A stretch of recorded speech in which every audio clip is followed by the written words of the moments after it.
Hello! Welcome to Bad at Board Games. Well, he truly is bad at board games.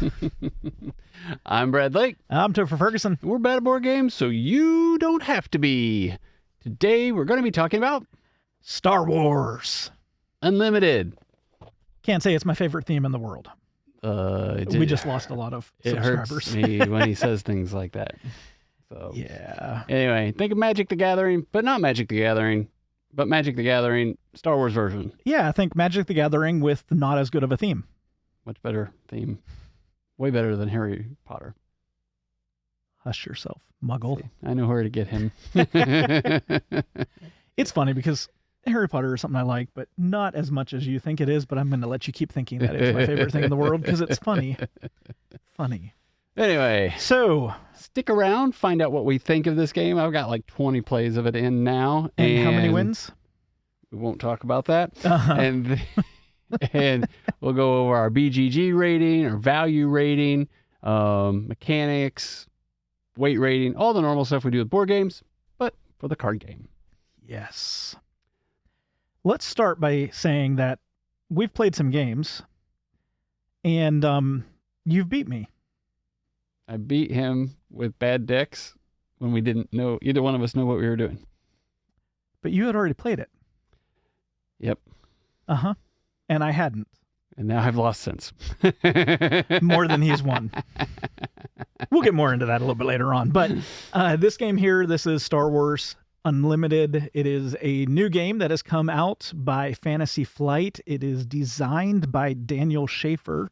And you might have heard of it. You might not have. If you're somebody like me, I'm not big on Star Wars. I had no idea what was going on until Brad was like, I'm all in.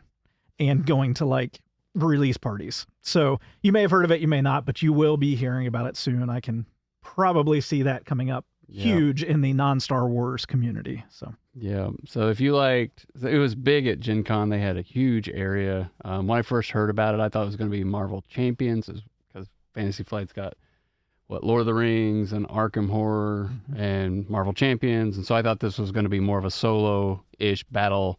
Luke battles Darth Vader battles Luke, things like that. And it turned out to be, it's more, it's a trading card game. Yeah. So that was like, well, that's interesting. I'm curious. I want to play it. I, wasn't sure how all in I was going to be or not. Turns out I bought a bit. He's all in. Y'all, all in. Yes. And he's bringing others to the dark side as well. Yes. Yep. So I am not big on collectible card games or trading card games. Yeah, and I haven't, and it's been decades since I played Magic, and pay to play things are not typically my genre. Of course, you have a whole lot more into, and I have a whole lot more into living card games. Yes, with me with Arkham and you with Marvel Champions. But this you're paying for all of the living card games every 3 months. Trading card games are a different beast. They are. And they make so much money. And that's why some of us, like me, suck at them. And stay away from them. Yeah, because I just, I tried. I wanted to play Magic. Like, I wanted that to be kind of my thing that I got into, and that was not part of the board gaming community. I know that they have overlap, but when it comes to board gaming or tabletop in general, I'm a board gamer. Right. But I've gotten into the living card games. I thought I'd get into Magic, and I didn't. It wasn't my thing. I'm downright terrible at it. So, but anyways, theme? You want to talk about that? Star Wars. Dun, dun, dun, dun, dun, dun, dun, dun, dun, dun, dun, dun, dun, dun, dun. Star Wars. Are you done? Dun, dun. Anyway, that's when 20 people clicked off. Yes. They hit that unsubscribe button. So sad. Player count, it's 2. It's best at 2. But you can play this like, you can play it at 3. You can play it at 4, 2-on-2. There are some rules for that. But, this is typically just your battle the other person kind of game. Yeah. But you can, if you play at 3, 2 people are usually going to beat up on one. That's going to be what happens. If you play at 4, at least you're going to have 2 leaders. Your opponents are going to have 2 leaders, and then you battle back and forth, and you kind of see how that works. So, haven't played it at 4, but it might be interesting. And then there's a couple of different ways to play on tournaments. Yeah. I don't know if that's going to be my thing so much, but 2-player definitely pulls a non-trading card game person into the game. I will say that. So, You want to talk mechanics? Or you want me to? You can talk mechanics. Okay. So think Magic the Gathering, and we're done. No. So this is, if you've not played I will say the staples of the trading card genre. Yeah. We're going to start with the fact that this is a. You're going to have a leader and you're going to have a base. Yeah. So the biggest things you're going to notice is going to be the hand management. So you are going to be gaining income as you go throughout each of the rounds, which I'm going to call mana because I don't know what they're called in this game, but I keep calling them mana thanks to Magic. You're going to be playing from a deck that either you construct or that is a precon, which we've been playing, I think, just precons. But either way, you buy a deck or you go through and you create your own deck out of the cards and the rules, and they have their own set rules. Like all of them have something different. I think with this one, you can have what you said, 3 cards of the same type. 3 max 50 card deck. Okay. So you create your deck, you have it, you're going to be drawing cards, you're going to be managing the cards that's in your hand, managing the income or the resources that you have available to you. You're going to be playing with tags, so your cards are going to have to, you're going to have to know you can play them in certain places and they can kind of build on each other. So especially if you get into more mechanics of deck building, you want to synergize your deck a whole lot.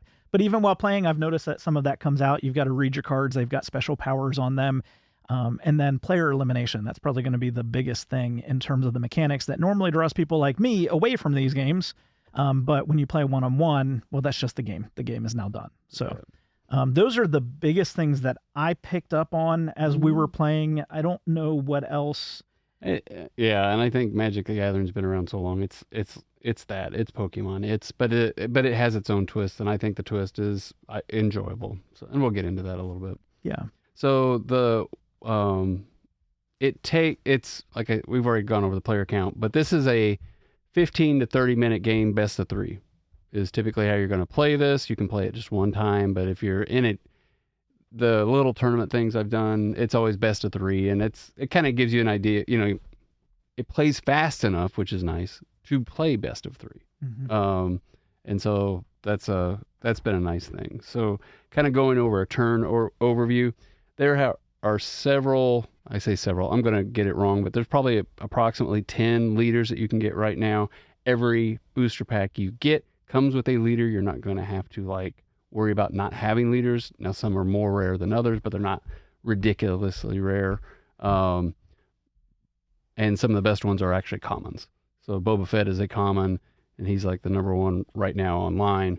And Sabine Wren is a light side aggression deck, but they're both common. So you're going to have, basically, as they're a leader, they're going to be on this side where they have an ability that they can use if you have the resources to pay for it, and you have a base that has 30 hit points. Some special bases have 25, and you're trying to kill the base. And you're going to have a space side, which only spaceships can fight on, and a ground side, and neither can the other attack, except for maybe a couple cards in the whole series, attack the other. So you have different lanes, if you want to think of it that way. And the other interesting thing on your turn, the very first turn, you're going to draw 6 cards, and then you're going to take 2 of those cards that you don't think you can play that turn, and that becomes your resources. So instead of having land like in Magic the Gathering, where you're drawing and, I got a land, I can put it out, you're literally taking all your cards are a resource. You're just taking the one that you don't want to play and putting it down. So after the first turn, all you're doing is taking 1 card and placing it down every turn thereafter. So it's a slow build to get more and more resources, and then that'll allow you to play a more expensive card.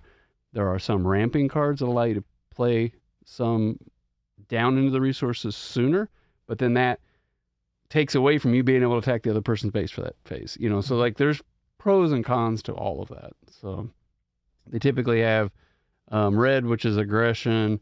They have green and blue, which are kind of controlling kind of things. They have the brown, which is kind of a mix of mid-game almost. And then they have the light and the dark, and they have the mix of all of those. So it's, you have the 4 colors, but then there's a mix of colors where some of them will be, let's see, like this one is blue and white. So that's a light side character, and then you could have a black and blue one, which is the Imperials and the dark side.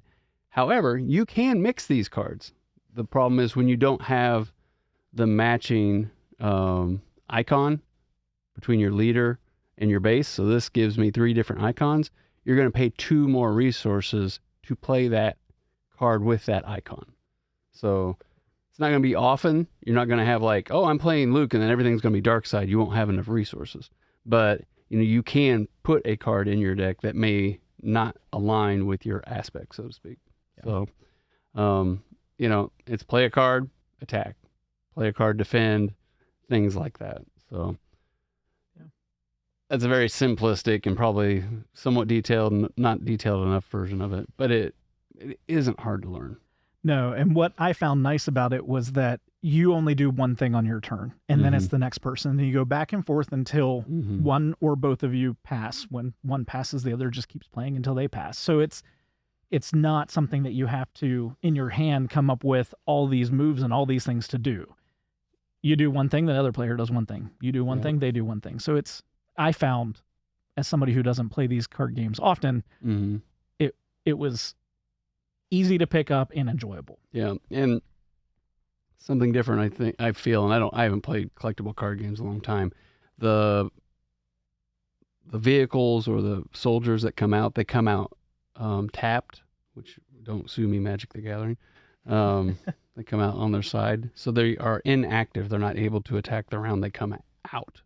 Now, typically, there are always exceptions to every rule, but it's the majority of it is they're going to come out and not be able to attack on the turn they're out. So you kind of get to see what's happening, and can you mitigate that as things ramp up, and do you go after the base, which you can, unlike Magic the Gathering where you have monsters out or whatever protecting you. Those don't protect your base. There are always exceptions, but for the most part, you can almost always attack the base. So it's a race, and that's what makes the game faster. So.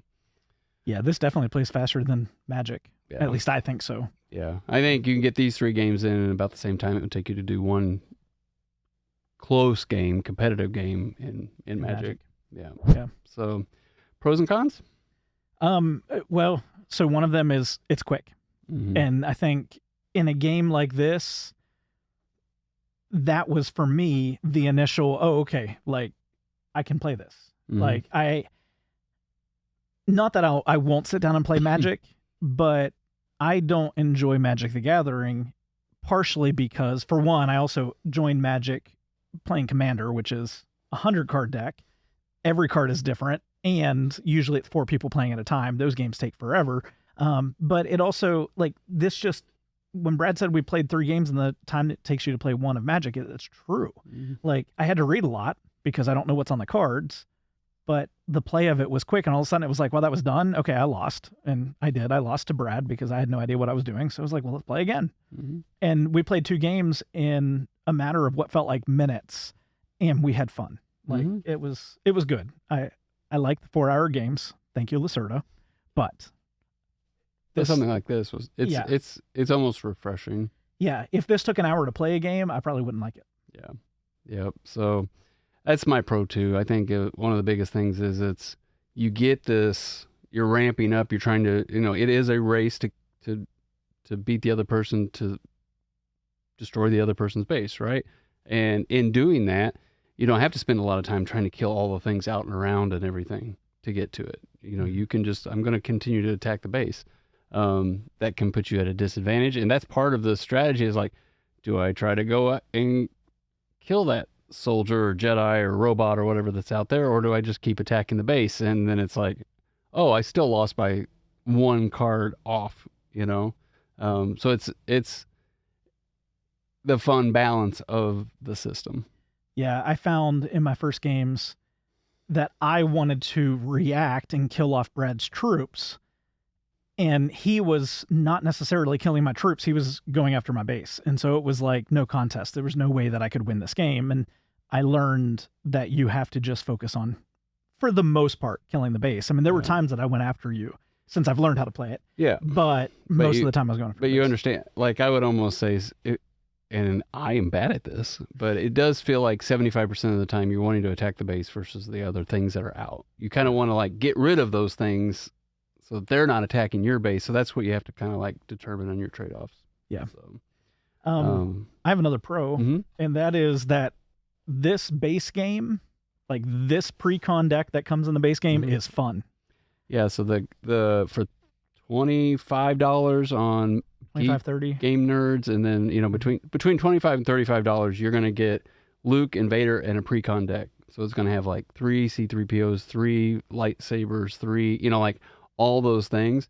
It's a well-made deck. Now it's not going to be a tournament list, but it like sets you up to, instead of just this cheesy little starter deck, like you're playing and you can get some cool combos and you can upgrade some of your guys and some of those things. It's not the real depth tech talk kind of thing, but like I was surprised after playing games and then finally being able to get the starter kit and opening that up, and there's cards in there like C3PO, Luke's lightsaber, R2D2, I think maybe something else that you can't get if you don't buy the starter. But for the money, it's a great little pre-con deck that you can play each other, and that's we're always looking for games like that. Yeah, I've bought the like starter Magic the Gathering kits, and they don't. It's just for like one, random. they're not fun. Yeah, it also they don't tend to have the cards in it that's going to help you really learn how to play the actual game, because it's more so just the absolute basic function every time. Whereas these have cards that, granted, they're made to synergize, so it kind of plays together, but you have things that are instant attacks that come out. Like Vader has a card that's like, I'm going to do immediately 7 damage to you unless you say no. And if you say no, I'm going to get 3 cards in my hand. I'm your father. Yeah, I am your father. And there's things like that. There's keywords that come up. You see keywords is a big thing in Magic. There's 18,000 keywords now in Magic the Gathering. At least with this, you're seeing a bunch of keywords immediately pop up so that you can really get to know the game before you dive into, buying booster packs and all that kind of stuff. And that's good, because that's encouraging people to get into the game and go further for it. And that's what makes the games fun. Magic didn't do that, I don't think, in their starters. Now, their pre-cons for Commander and stuff like that, that's different. But these are good. These are really good. So good job, Fantasy Flight, on that. Yeah. There's a lot I could say good about it. I don't, without going overboard, do you have any other pros? Well, I've got a con. Okay, I've got cons. Not many, but I have a couple cons. This is going to go along with the one I just had. These starter decks, this kit comes with the absolute worst tokens I've ever seen in my life.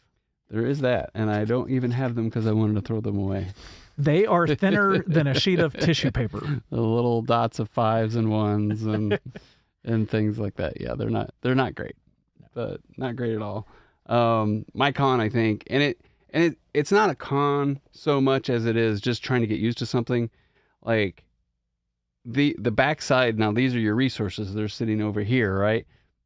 And then you tap some, it's almost, and I know I was playing in a tournament, like, oh, wait a minute, those are my resources, not my hand. I'll put my hand down to do something, and then I grab these cards. Like, I almost need like some tokens just to put over here instead of the cards, so that I am not using those. But that's me, and that's something I have to get used to. And like, this does, but I even was using this mat that has it all laid out that my son bought. And it's just one of those things where you don't realize you're doing it. Oh, you got these cards and they're right here, but then your hand is right here, and you're always doing this, like you're grabbing, if you're used to playing cards, games, you're always kind of putting them down on your dominant hand. And, so it's a dumb con, but it is the one thing that's like, maybe I need to turn them face up. I don't know. But then your opponent would know what you've gotten rid of and not expect it. I do like the fact that, unlike the mana that you're getting out of Magic, which has 5 different types of mana, because there's 5 different types of lands, whatever you want to call it. With this, it's just the card. Like, I do like that, because that makes it easy. And that's and we're going to go back and forth between pros and cons as we talk, I guess. Like, I like that. Like, it's a difficult decision when you want to keep everything you're seeing in your hand, but you need to put something down so that you can get a more expensive card out that round. Like, that's one of the fun, challenging things about the game.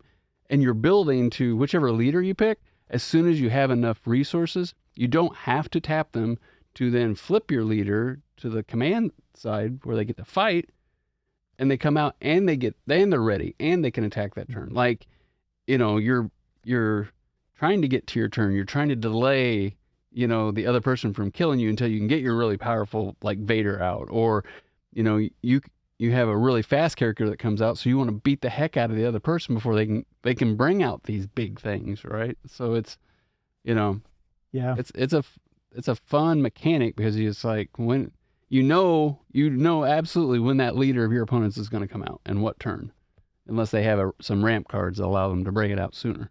Yeah, but that's a great part of it. And it's fun. I like the I like what Brad's saying about it's a challenge to figure out what you want to throw away to become your mana or your resources. But I also like the ability to sit there and think through, okay, well, I've got, for example, one of these last games, actually both of them, I was playing Luke, and I had Luke Skywalker card already, or Luke's lightsaber card already in my hand. And so I was like, I'm going to hold on to this because I can attach it to anybody, but if I attach it to Luke, it gives me extra abilities. So it was like holding on to these and coming up with this plan as to when am I going to bring Luke out to immediately attach that before he tries to kill him. Or same thing with Vader. I was able to pull Vader out a little bit earlier than I thought I would, and I had Vader's lightsaber there. And so it was like I brought him out, I attached that to it, which immediately did some damage, and then the next turn I was like, here we go. Vader is killing you. And who won? You did. Who won the game before that? He did. And before that? He did. Yeah, that's what I thought. I also like it for we that even reason. switched decks, and I was like, I guess it's just me. It's on brand, right? Yeah, bad at board games. Bad at board games. Still bad at this. So now, with that said, I'm going to be Brad. I'm not going to beat anybody else. Yeah. So on brand for me too. And like with most games, Genic, and my son bought this really cool box. Where it can hold the. I'm jealous of this box. This is cool, and I can't get them out. But you can have your leaders in here, and you can put your leader card in the plastic hard case. Bought the extra tokens because the tokens that come with it are garbage. The tokens are nice. Yeah. These, I think the tokens cost as much as the starter deck. So just realize that these acrylic ones anyway. If you are not looking to go all in and buy all the type of stuff, use some dice. Yeah. Things like that instead of. But they do the tokens that they have like for shields and stuff. You do get cards for that, so you can put a card underneath there. You don't need these tokens. But for the damage counters, those are the really horrible ones. Yeah, and it's so nice just to, use a die. Use anything you have. Don't use the ones that come with the starter kit because they're garbage. Yeah. Any other cons? This is not going to be a con so much, but if you've never played a trading card game, give yourself some grace when you sit down to play it because you are going to have to figure out some things that's going to be very unusual to you, like the way that you read the cards. See what they say, understand what it means. I think sometimes we take for granted rules that we know from prior games and things that we've played. So if you're watching this as a board gamer and have never done the collecting card games, give yourself a little bit of time and just enjoy the fact that you're probably going to screw things up and who cares. I guess this is where my con's going. I don't know what the community is going to be like when you go out to a game store and you sit down and play in a tournament, or if you go to a release party, you get your boosters and you do a drafting game right there. Like those things can be a whole lot of fun. I've not done it with this yet. You have, you can talk to it in a minute, but I've done it with Magic. And what I found is that it's hard to get into a community that already knows how to play it. So buy the starter deck because it's actually pretty fun. Sit down, give yourself some grace and play it maybe before you go out to those events. If they will. Or now is the time to do it because nobody knows how to play. They're just like, this is the first weekend they came out. Yeah. They had a pre-release party, but at the same time, now there are people who have been playing this online tabletop simulator and stuff. But for the most part, there are people learning this now, right? So your first couple games, you're going to get stomped like I did because you find out like, oh, you need to kill the base and not worry about all the other stuff. Like you're going to get used to kill the things, not the base, and it's kill the base.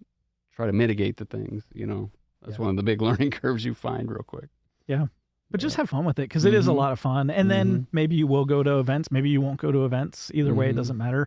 at some point, maybe this will get to the point like Magic is, where there's 1,000 cards or 1,000,000 cards, and it's all about who can afford the most expensive card to play. You can see my anger and frustration with Magic, but for now, I mean, it's. And Fantasy Flight already has, I guess, several flights coming out. Now I don't know if they do it every 3 months, 4 months, 6 months. They haven't announced that, but I do know for a fact that they already have more than 5, whatever the next things you would call them are, out there. Like, nice. They're in that mode. So that's good to know, like, because everybody's like, well, Fantasy Flight failed on the other Star Wars card game, and that had a lot to do with the dice and the manufacturing, so they say, but they weren't telling people that. Now they're over communicating. Netrunner they didn't stick with. So I can't tell you this is going to be around for 20 years. What I can just tell you is, like, this game's fun, and if you ever just, and we'll get into the value rating here in a minute, but like, if you're looking for something like this and don't want to spend mega amounts of money, or you do want to spend and buy a whole bunch of boxes, I think both of you would be satisfied. Yeah, I agree with that. So, weight rating? Yeah, so it's so new that we're not going to have a proper, valid, weight rating on BGG yet. But as of now, it's 2.5. I think that's about accurate. I went through just to look it up to see, because I actually was going to say closer to like a 2.5 or 2.25, something like that, 2.2, like the lower side of 2.5. Magic, they're saying right now, which I think we can kind of trust the weight rating because it's been around for so long. So many people have rated it online. They're saying it's like a 3.2 to 3.5, something in that range. This I do see as a little bit easier. I actually think what we've been playing is easier than a 2.5, but I've not played the boosters and all the things that have come out. You've played some, I think, maybe. So maybe that's going to add a little bit of complexity into it. But I think this is an accessible game for somebody who's never done collectible card games. And I think it's accessible enough to be able to join into this new style of gaming, or to bring kids into. I'm actually considering going ahead and immediately picking this up for my brother and my nephew. They are huge into Star Wars. And I think for my nephew, who is young, that he's going to be able to jump into this. I mean, you get somebody that's in that 9, 10, 11, 12 age range. I think they still could play this, understand what's going on. It might take a little bit of time to understand tags and this and that, but they're going to pick up on it quickly enough, I think, to play. So I do think it's a little bit less than 2.5, but I also could be jaded because I know how to rate board games a lot more than card games. So I'm saying about 2.25. Yeah, and I think it's 2.5, but there's more depth to it and trying to chain things, but it's like any of the other card games. Like, you can watch people, you can watch tech decks, like you can go and get in the weeds as much of on this as you can anything else. And maybe but there just aren't as many things right now, which isn't a bad thing. Yeah. And I don't know how many cards there are, how many hundreds of cards there are for the whole set right now, but it's not 100, but it's not like 1,000 or 10,000 either. I think my rating is also thinking solely playing with friends and family and not going out to events. Well, and it wasn't hard to teach. No. Like, when it's not hard to teach, it feels like it's an easier game. And it's another one. It's like easy to learn, hard to master. How much you going to spend to try to get the cards you want and get the 3s of everything, blah, blah, blah, blah, blah. Yeah. So, but that gets into the money versus how hard it is. So value rating. So they have a starter kit with Luke, and then this is an extra box I bought for like $12, but it's Luke and Vader, and it's pre-con deck, and it's between $25 and $35. For the experience you're getting out of this $35, if this were $50 or $100, this would be a 1. It would not be worth it. But you're getting 2 full, I think 50 card decks in this. But and if it were $10, it'd be a 5 out of 5. But even at $25 for a game that plays 15 to 30 minutes and you play best of 3, typically you're going to be playing best of 3 in under an hour, and it's probably going to be more like under 40 minutes. This is a 5 out of 5. Yeah. This is the other Star Wars deck building that was off of, we just talked about Star Realms. This blows that out of the water and was like $50, I think. This is a 2-player game in a box. You're going to get 2 cool units. They have all the stuff already pre-constructed. There's cards in there that you're not going to get in the booster packs at all. No matter how many boxes you get, they don't exist. So, and you can sit there and play some fun games, and you don't have to buy anything else. Yeah. Now, if you want to go start buying boxes and trying to get all the stuff and trying to have the best and have 3 of all the legendaries and all that kind of stuff, you're going to spend hundreds of dollars. And I would say that's no better than, you have to really want to do that, right? But then it's just the average. It's a 3 out of 5, right? This game isn't so horrible that you might feel horrible about doing that. You know, those cards aren't going to be super expensive like Magic the Gathering. There are these super rares that are like a few $100s, but if you get it, are you going to sell it and then go buy some more boxes, or are you going to get it and just keep it and never sell it? You know, like there's always those things, and I'm not into the sales side of any of this kind of trading card stuff. So, you know, just the $25 to $35 starter box, 5 out of 5 for the experience that you're getting for the money. 100% agree with that. Yeah. Do know that this mat, all this the box, stuff extras, all like these, I said, yeah, these shits, there's 2 sets here. I bought a set, my son bought a set, but that cost as much as the starter box. yeah. So those You are know, not the like- starters. And then But this box costs more than the starter box, you know, like of the cards and things like that. So you can take it as far as you want, but you don't have to. You know? But just 2 of these. Then they and have the tuck rules. boxes for Vader and for Luke, Yeah. so you can keep everything, and it's got enough room if you're going to sleeve them. You never have to buy anything else, really. You're probably going to, but at least you got some cool stuff to go with it. Yeah. And I think whether you are big into the collecting card games or big into Star Wars, either Mhm. way, the value is still there. Yeah. At least in my opinion. And if you're going to buy a box, it's like $100 to $120. I think they say it's regularly $120, but I think you can still get them for $100 or $95, things like that. So I don't know if that's good or bad, but I've bought a couple. Or 3. And I get to play them. So thanks, Brad. Yeah. Anyway, BGG ranking. Yes. So for me, I gave this a 7 out of 10. I enjoy it. I enjoy it a good bit. I will play it if somebody asks. It's still not my style of traditional game that I want to pull off the shelf, but I have thoroughly enjoyed playing it with Brad. We've played it 2 different times now, and we've played multiple 3 games. really. Well, We've played 3 series. oh yeah, we have, haven't we? Yeah. Yeah, we have. Sure. So, and I have truly actually enjoyed each of them. The first time learning it and then coming back and playing it and playing it again. We played multiples each time. Like, Yeah, so when we say 3, we didn't play it 3 times. no, but It's sessions, sitting down so and playing best of sessions 3s of and it. things like that. So Yeah. and then I've played it several times other places. So Yeah. So you've played it more than I have, but I do and think I for still me, lose. how many times have you beat me?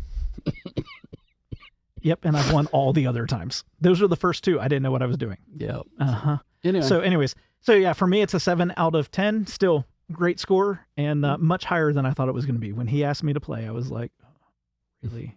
Star Wars and collectible card games? Ugh. yeah. But I like it. So what about you? So I haven't played or wanted to play a collectible card game in 20 years. Like, just, you know, I kind of like try to stay away from them because I think they're, you know, places you throw your money, right? As the board games aren't. Somebody who But, is Warhammer, you know, and I can see. Like, But it's pay to play. You know, like, it's pay to play. At least if I buy a $100 game, I've paid for everything, and then you just got to get good at it to try to win. You're not going to pay more money to try to win. Yeah.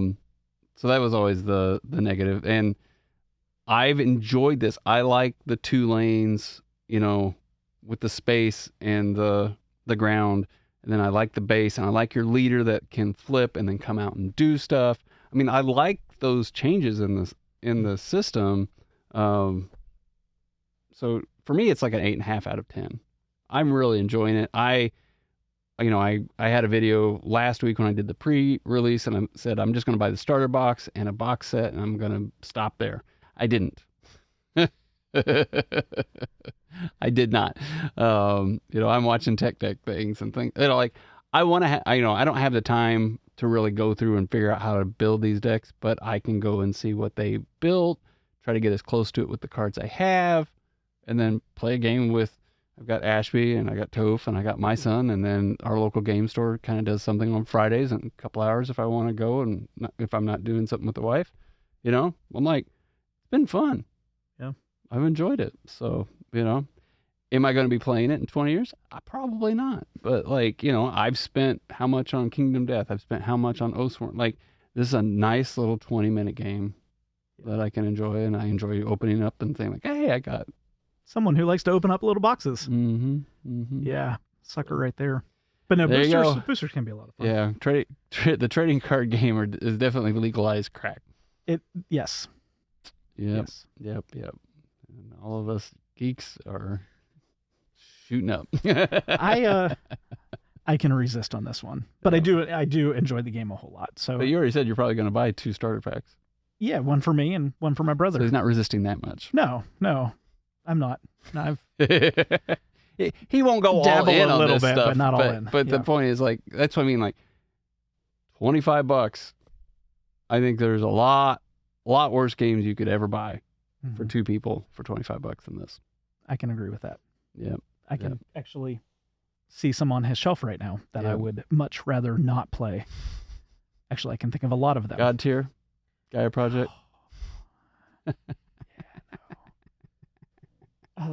Caesar. Actually, I like this better than the Star Wars deck builder game. What's the other one I didn't care for that was kind of like Caesar? I suck at it. I lost every time. I just didn't get it. Blitzkrieg, yeah. Catan. Yeah, but you have all the Catans. I do. So anyway, what do you think? Are you buying some? Are you like all in or a little bit in or not interested?